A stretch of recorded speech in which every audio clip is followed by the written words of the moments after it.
Laberinto de papel. Hola, bienvenidos y bienvenidas a una nueva entrega de Laberinto de papel, el podcast de Sataka sobre libros de fantasía, terror y ciencia ficción que hacemos en colaboración con Minotauro.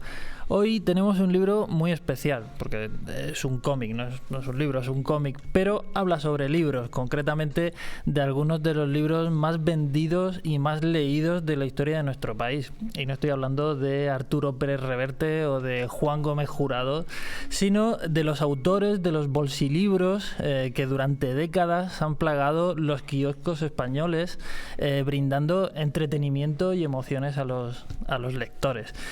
El cómic del que estoy hablando es Pulp, Los tiempos heroicos, de Jordi Pastor, un cómic editado por Planeta Cómic, en la que en un entorno de ficción se nos habla de la historia de un autor de éxito de novelas policíacas que conoce por casualidad a Frank Caudet, un autor de bolsilibros, y a través de la historia de la amistad de estos dos personajes, pues podemos aprender un montón de cosas acerca de la época en la que se editaban estos bolsilibros, el contexto editorial en el que nacieron y sobre todo las auténticas vidas de sus autores, que casi siempre o siempre estaban ocultos bajo seudónimo. Para hablar de Pulp tenemos hoy con nosotros al autor, con quien vamos a hablar un rato de sus cómics y de los innumerables mundos que abre este Pulp, Los tiempos heroicos. Se trata de Jordi Pastor. Hola, Jordi. Hola. Pues nada, cuéntame un poco de qué habla Pulp, Los tiempos heroicos. Pues este cómic intenta ser una especie de homenaje a una persona que yo conocí, que es el escritor Francesc Caudet. Aunque la historia nos tendríamos que remontar muchos años atrás, cuando yo saqué el primer cómic, mi primer cómic publicado, que se titulaba Padre, donde ahí ya empecé a explorar el universo de los bolsilibros. Tendríamos que trasladarnos un poco atrás, cuando cada año voy al Festival de Sitges, y allí conocí a un escritor que se llama Miguel Ángel Barral, que fue un poco la persona que me abrió a este mundo de los bolsilibros. Era un universo que yo desconocía un poco, lo tenía visto de ir los domingos en el mercado de San Antonio, y muchas paraditas de ahí tienen toneladas y toneladas de bolsilibros, y a mí eso siempre me fascinaba. A partir de conocer a esa persona, a este escritor, fue quien más o menos me explicó una historia que a mí me fascinó, me petó la cabeza, y a partir de ese momento siempre ha estado presente en mis obras de alguna manera. Algún escritor de bolsilibro o algún personaje que tiene algo de relación con ese universo. Tanto es así que, como estaba explicando, la primera obra que saqué, que se titula Padre, el protagonista era un escritor de bolsilibros, y la relación que tenía con su hijo. Como era un tema que desconocía, le pedí ayuda a este amigo para crear un personaje ficticio que tuviera que ver con el universo este. La persona que cogimos de referencia para crear este personaje fue la de Francesc Caudet. Y en una presentación que hicieron, creo que fue Migoya, que hizo una presentación con diferentes autores de esa época, entre ellos estaba Caudet, y yo le regalé un ejemplar de ese cómic. Y al parecer eso le conmovió mucho, o sea, le pareció como un gesto muy bonito por mi parte, le emocionó bastante, hasta el punto que me pidió mis datos, y al cabo de unas semanas quedamos para charlar, y a partir de ahí pues empecé una relación que fue a partir de ir quedando cada cierto tiempo para charlar de nuestras cosas. Entonces, la historia que cuenta Pulp tiene un punto autobiográfico, ¿no? Porque habla de cómo se conocen dos generaciones de autores, ¿no? Un autor de novela policíaca de éxito y Frank Caudet, el auténtico, ¿no? Exacto, sí, es una mezcla extraña porque, claro, por una parte está como la parte real, que es la parte biográfica de Caudet, Y luego hay una parte que es semi-real, de alguna manera, porque sí que tiene mucho que ver las entrevistas que tiene este personaje ficticio del cómic con Caudet, tiene que ver conmigo, con las conversaciones que tenía yo con él. Pero sí que es verdad que hay elementos ficticios que de alguna manera me han ayudado a envolver esta historia. Uh-huh. Te iba a preguntar, obviamente, si esto ha sido un encargo o ha sido un proyecto tuyo que ha salido de ti, pero veo que totalmente ha salido de ti, ¿no? Sí, no. La historia también es curiosa porque en estos momentos Planeta está apostando bastante en adaptaciones literarias. Está buscando autores, está buscando gente que se dedique a hacer traslaciones en cómic de novelas de la propia editorial. Tenía 2 amigos que ya estaban trabajando en algunas novelas y yo pensé, ¿qué novela me gustaría a mí adaptar? Y claro, de repente se me encendió la lucecita. Yo como friki de esto de los bolsilibros, el último libro que sacó el Ledesma con el seudónimo de Silver Kane, que fue para Planeta, una novela que se llama La dama y el recuerdo. Y yo fui con esa novela, con la intención de adaptar al cómic esa novela. La entregué en Planeta y tuve una conversación con el editor, David Hernando. No solo le entregué la novela, sino que le hablé también, oye, mira, a mí esto me toca de una manera sentimental, porque yo conozco a Francesc Caudet, le expliqué toda la historia. Y al cabo de unas semanas recibo una llamada de David Hernando comentándome que habían decidido no sacar adaptación al cómic del libro de Silver Kane porque fue un fracaso de ventas. Al parecer no tenía las suficientes ventas como para poder apostar a una adaptación de cómic. Y entonces fue él el que me dijo, oye, ¿por qué no nos haces un cómic que hable de lo que me has explicado, de tu relación con Caudet, que hable un poco del pulp? Y ahí me lo dejó encima de la mesa y me dio completa libertad. O sea, a partir de ese momento yo poco a poco fui creando la historia. Desgraciadamente coincidió con la muerte de Francesc, cosa que no pude trabajar el libro directamente con él, pero sí con su viuda, con María Josep, con la que mantengo una relación y la que me ayudó un poco primero a conseguir la autobiografía que escribió Francesc para el mercado sudamericano y también para hablarme de algunos aspectos a lo mejor que no están en la autobiografía. Uh-huh. Porque, bueno, para introducir o, bueno, al menos dar algunas pistas para los lectores que le estemos hablando, le esté sonando a chino todo el tema de los bolsilibros, porque el caso es que me llama la atención que el cómic se llama Pulp, pero aquí no estamos hablando... Es como normalmente nos referimos a las versiones norteamericanas de la literatura popular, de la literatura barata, que se le llama también. Pero aquí siempre han sido los bolsilibros, ¿no? Háblanos un poco de este mundo y de cuál es tu relación con ellos.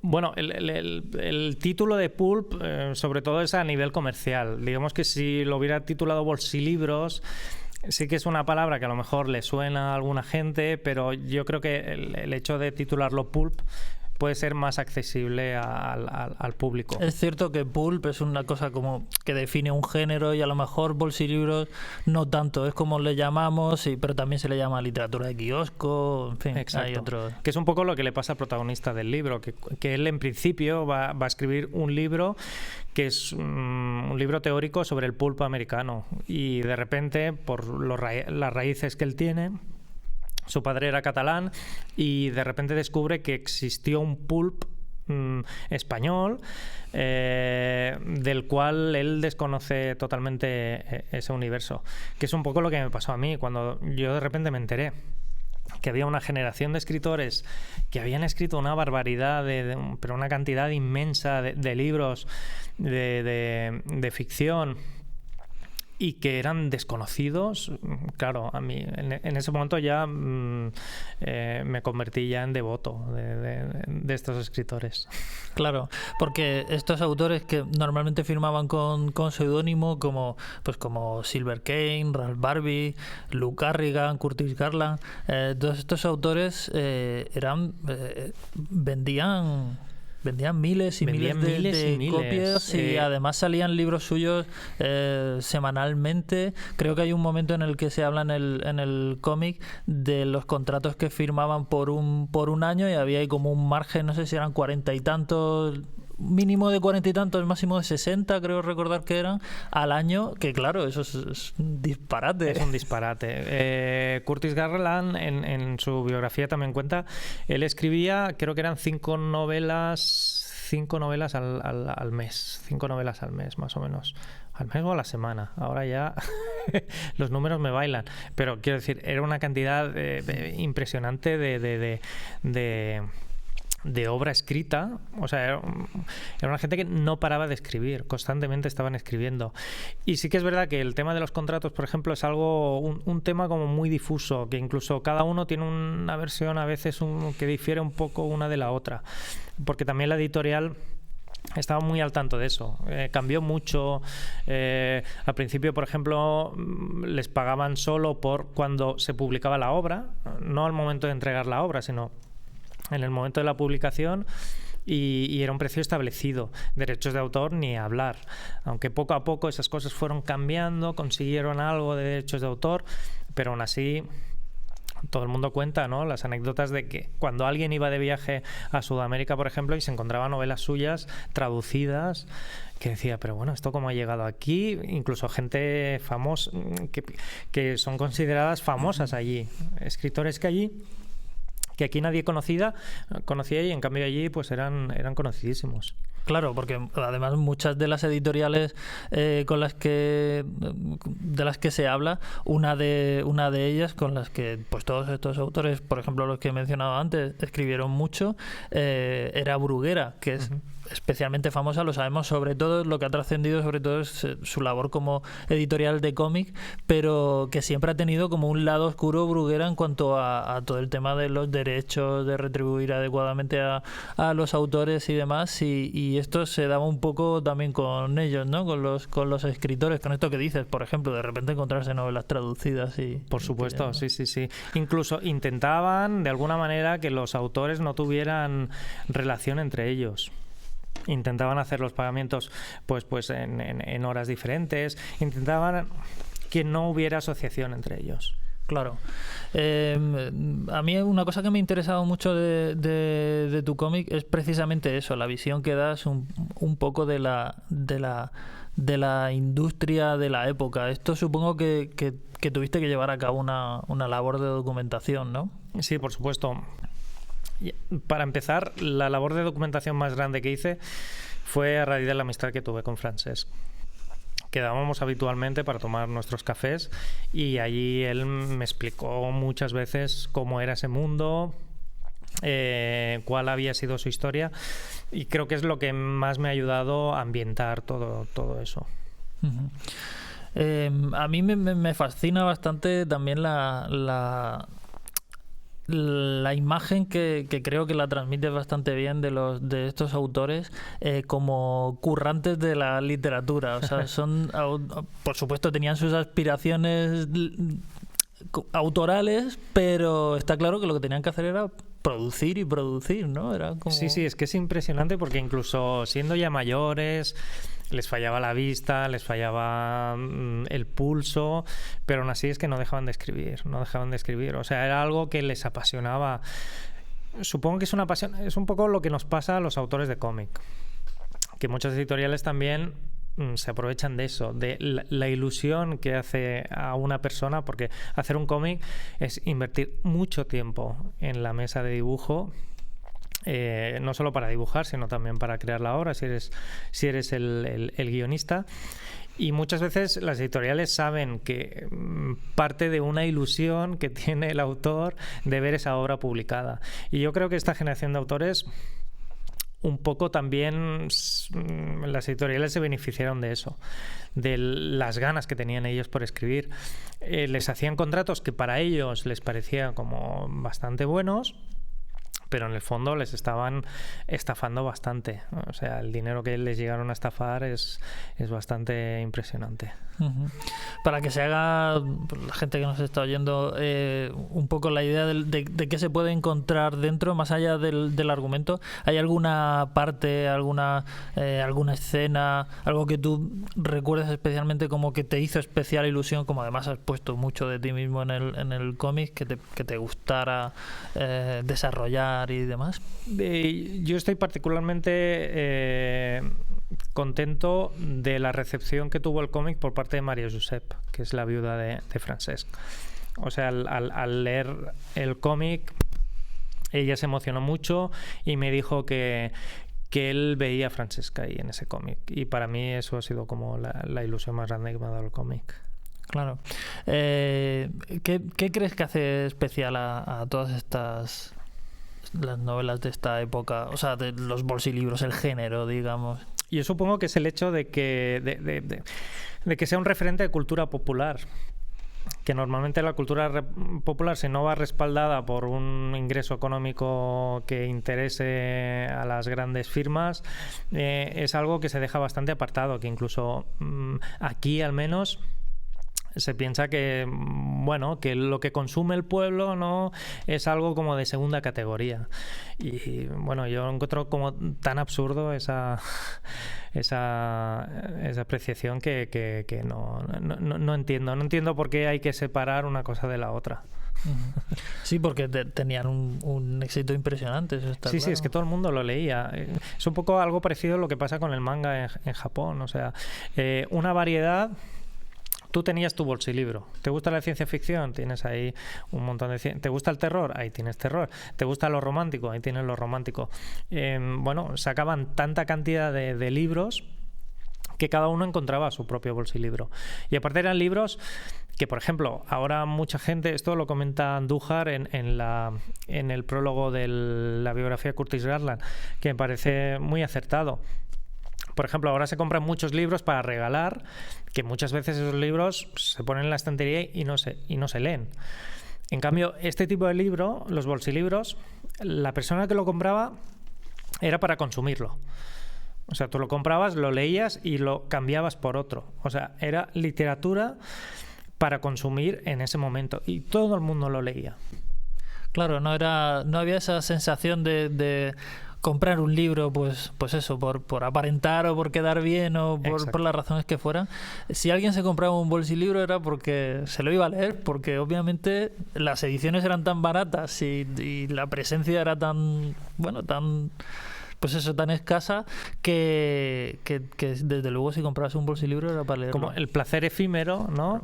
Pero aún así es que allí puedes encontrar barbaridades en cuanto a literatura se habla, hay estudios de ya gente que sabe más del tema que yo, por ejemplo, que alaban ciertas decisiones literarias que tomaron autores de esta generación en muchos de sus libros. Claro, porque tiene fama de ser tanto el pulp americano como los bolsilibros de aquí, de ser literatura de mala calidad, ¿no? De éxito, pero de mala calidad. ¿Eso crees tú que es...? Claro que es de mala calidad. A ver... Sí que puede haber mala calidad en cuanto algunos de los libros estaban escritos de manera casi sin pensar, casi con literatura, o sea, escritura automática. Pero bueno, o sea, es que a mí me pone un poco nervioso. Sí, no. Esto de tener que clasificar, ¿no? Claro. Como mala literatura, buena literatura, algo. O sea, ¿te lo has pasado bien leyéndolo? Pues perfecto. La idea, en principio, de los bolsilibros era hacer pasar un rato agradable a la gente, ¿no? Bueno, agradable o al contrario. O sea, tú lees una novela de terror y te lo pasas mal, pero pasarlo mal... En el fondo es para pasar bien, para hacer sentir cosas a la gente, y parece que eso parece como que se pierde un poco, no sé, o se le quita importancia a eso. Uh-huh.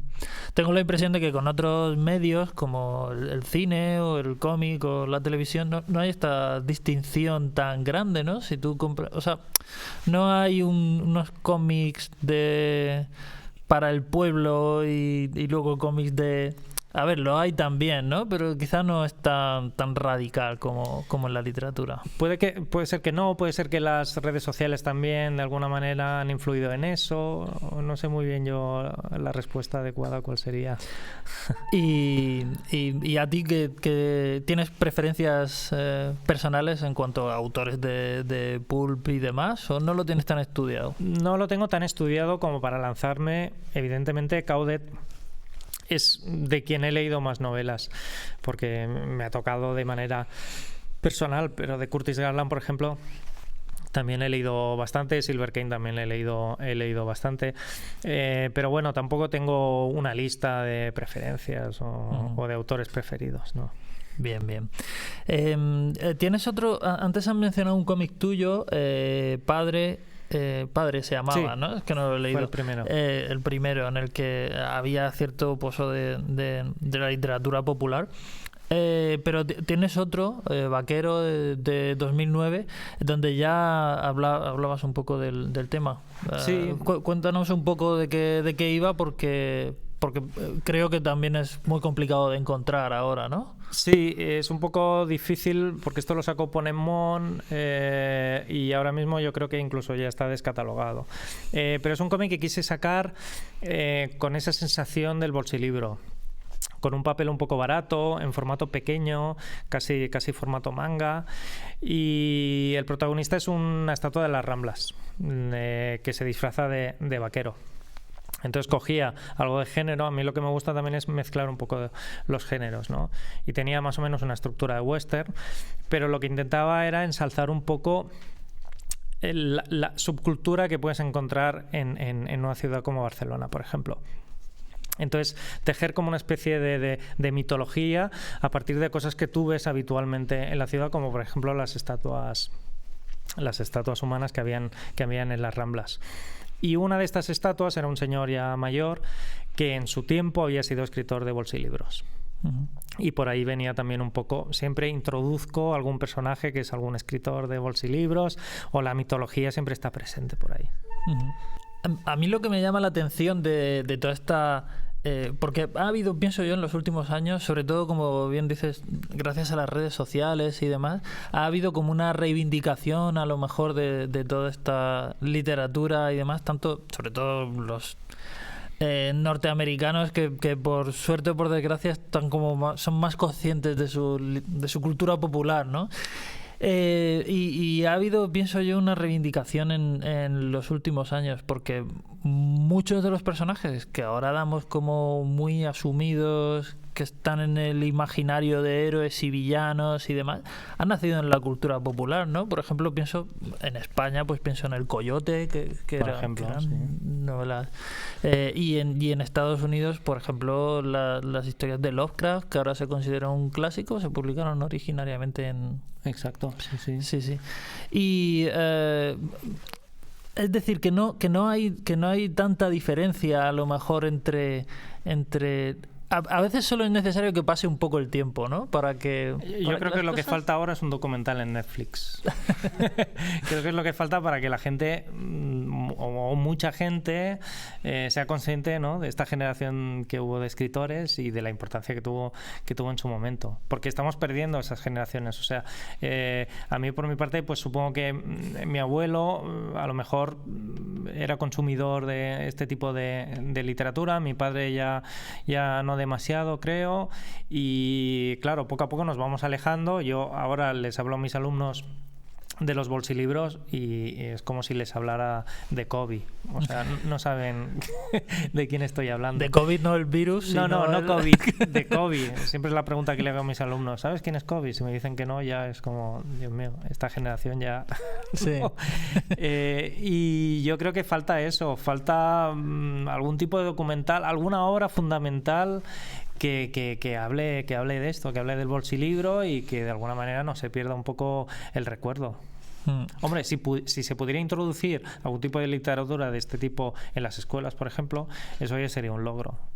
Porque evidentemente ahí sí que el tema del género, bolsilibro, claro, lo veo complicado, que no se toca demasiado. Lo veo complicado en las escuelas. Sí, bueno, es igual que el cómic. Estamos también intentando los autores y las autoras de introducir este tema, por ejemplo, ¿no? Que el cómic sea más accesible también a alumnos y alumnas de jóvenes. Sí, pero me llama la atención que digas, que creo que da bastante en el clavo, precisamente eso. Lo que hace falta es un documental de Netflix. O sea, es como lo que hace falta es una legitimación, ¿no? Exacto, sí. Yo creo que hay varios teóricos, escritores, etcétera, que han hablado y hablan del tema, y por eso incluso ha perdurado un poco, pero yo hablando con Francesc, a veces yo sentía esa necesidad de que la gente de alguna manera le dijera a esta generación, hostia, joder, el trabajo que hicisteis, ¿no? Claro. Impresionante. Porque él ¿cómo lo veía él y el resto de los autores con los que has hablado? Porque a veces me da la impresión de que hay como cierta resignación en ellos, cómo ven su labor y su trabajo. Francesc, por ejemplo, estaba contento de escribir. Él en principio, la fama, digamos que no le importaba demasiado, aunque yo creo que en el fondo sí que había ahí, porque cada vez que le hacían algún homenaje o preparaban alguna charla en alguna biblioteca, por ejemplo, ostras, era algo que le daba bastante vidilla y que se emocionaba incluso. Entonces yo creo que, bueno, toda persona que escriba, que dibuje, que haga algo de cara a que la gente lo lea o lo vea, pues esperas en algún momento, ¿no? Alguien que te diga, hostia, me ha gustado lo que has hecho.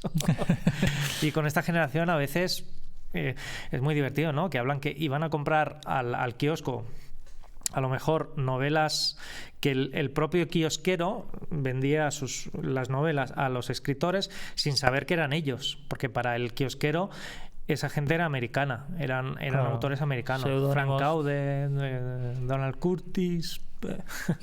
Claro.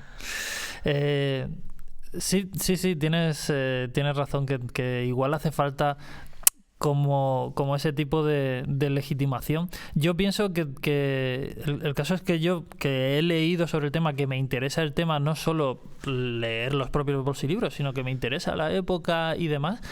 Este cómic, que no es un ensayo, sino que es una obra más o menos, está a medio camino. Hay un montón de datos que yo desconocía y de retrato de la época que yo desconocía. Mira, me alegro. ¿Qué cosas hay por ahí que a ti te llamen? ¿Qué datos hay que te llamen la atención? Todo lo referente, sobre todo, a la relación entre los escritores. Hay un momento que se reúnen cuando Bruguera ya estaba cerrando, que casi no avisaron, se dieron cuenta a partir de una noticia en el periódico, dijeron, pero si todo iba súper bien, habían comprado unas instalaciones enormes donde hacían toda la producción de los libros ahí, y de repente cerraron por una serie de razones ahí donde entraron juicios y demás. Y a mí la relación esa de autores es que yo, por ejemplo, hago mucha relación con los autores de cómic. O sea, los autores de cómic somos gente que normalmente, por el tipo de trabajo que hacemos, estamos encerrados en nuestra casa, en nuestra burbuja, en nuestro puto mundo, y a veces relacionarnos entre nosotros, sé que hay relación evidentemente, pero a veces cuesta. O sea, por ejemplo, el hecho de asociarnos, ¿no?, para conseguir cosas. El hecho de ser autónomos no ayuda, pero también el hecho de estar como, por ejemplo, un año encerrados para sacar una obra que muchas veces se consume de alguna manera rápida y que pasa poco tiempo y la gente parece que se olvide de ella, pues también eso nos va minando a nosotros. Y parece que no haya esa asociación que debería haber. Y eso pasaba un poco con este tipo de escritores. Ellos vivían sus vidas, consideraban que lo que ganaban pues era suficiente y poco más. Claro, porque además, como tú mismo has dicho, muchas veces la editorial se encargaba de que no tuvieran demasiado contacto entre ellos, ¿no? Sí, y eso que, bueno, también hay un momento del libro que habló de que la editorial quiso crear como una especie de novelitas de agentes secretos, y a la que Caudet intentó registrar la primera novela, la editorial decidió no reeditar nunca esa novela, cuando se enteró que un autor ya había empezado a moverse legalmente para que esa obra fuera suya, para que hubiera algún tipo de derecho de autor.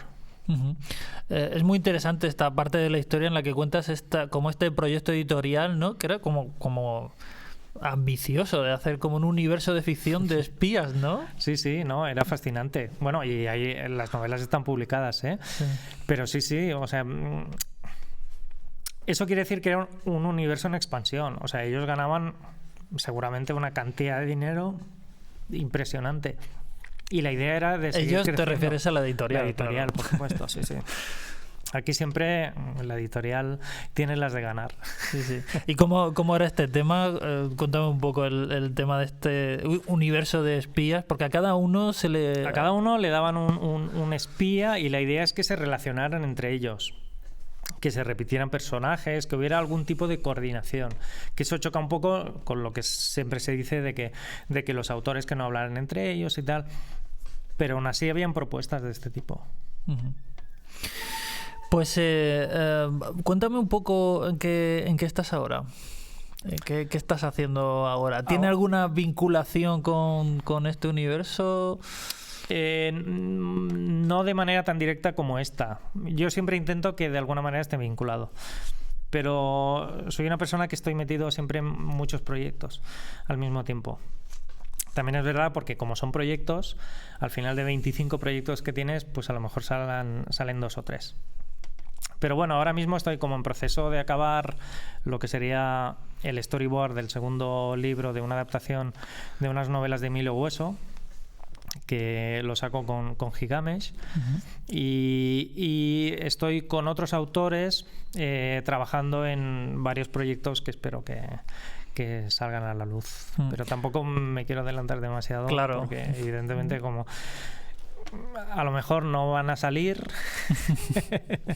Veo que siempre en tu obra, tanto en lo que me has comentado que estás preparando y que no se puede decir no es que no se pueda decir, bueno, perdón, es que prefiero no hacerlo porque... Claro, no, sí, yo lo entiendo, sí. Totalmente comprensible. Pero también echando la vista atrás a cosas que has publicado, tienes especial predilección por el fantástico, ¿no? A veces ciencia ficción, a veces... Me gusta mucho el género en sí mismo, o sea, y sobre todo el terror y la ciencia ficción, digamos que son géneros con los que, yo he mamado desde que era pequeñito. También hay una parte fundamental en mi vida que es el Festival de Sitges, o sea que llevo yendo al festival desde que era pequeño y ahí pues me harto de ver lo que no puedo ver durante el año. Lo veo ahí en el festival, pues 50 películas perfectamente, y eso también forma parte de mí de alguna manera, todo ese género. Claro. Esto que me dices de que te interesa el género entronca un poco con tu gusto por los bolsilibros, ¿no? Que siempre eran como historias dentro de códigos muy narrativos muy fijos, ¿no? Sí, está bien saber esos códigos y también saltarse esos códigos, pero bueno, te dan una cierta base, sabes más o menos una estructura, cuándo funciona, cuándo no.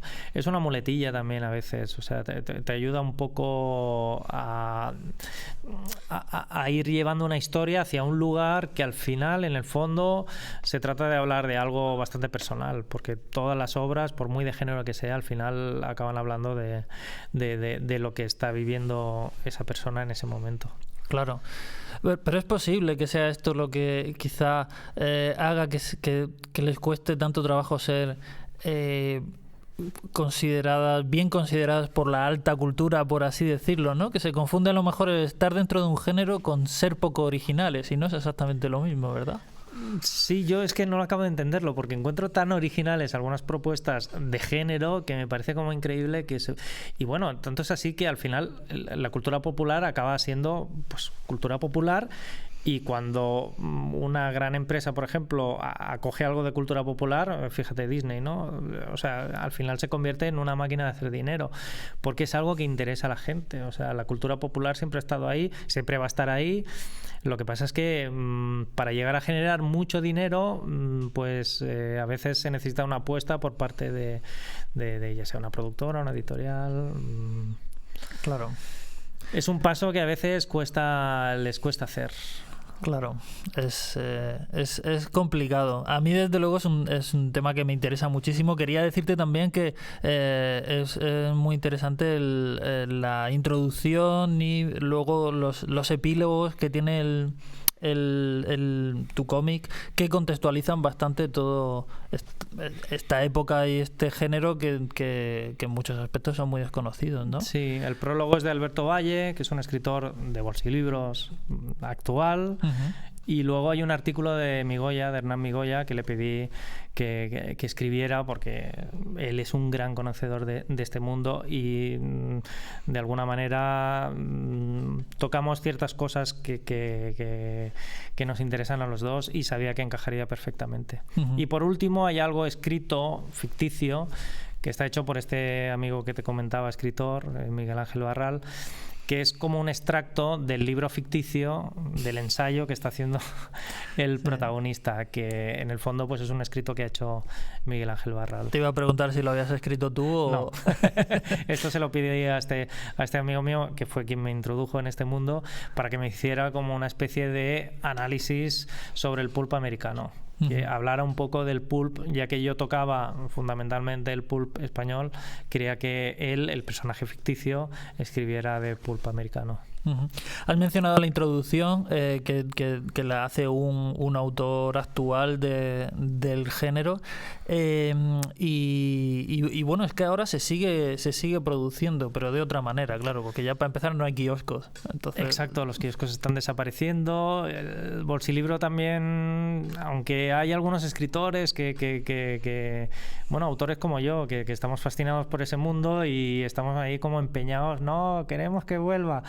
Y desgraciadamente yo creo que es algo que tampoco ha vuelto. Uh-huh. Está ahí flotando y de vez en cuando alguien lo coge y lo reutiliza, pero yo creo que casi que ha desaparecido.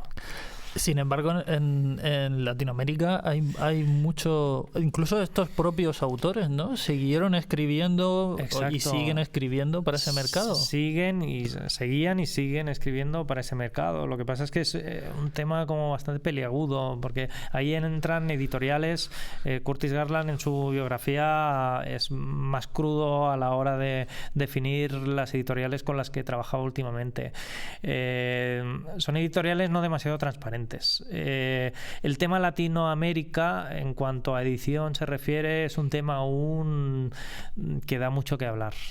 Hay muy poca información y realmente allí hay zonas bastante desconocidas por parte de los autores.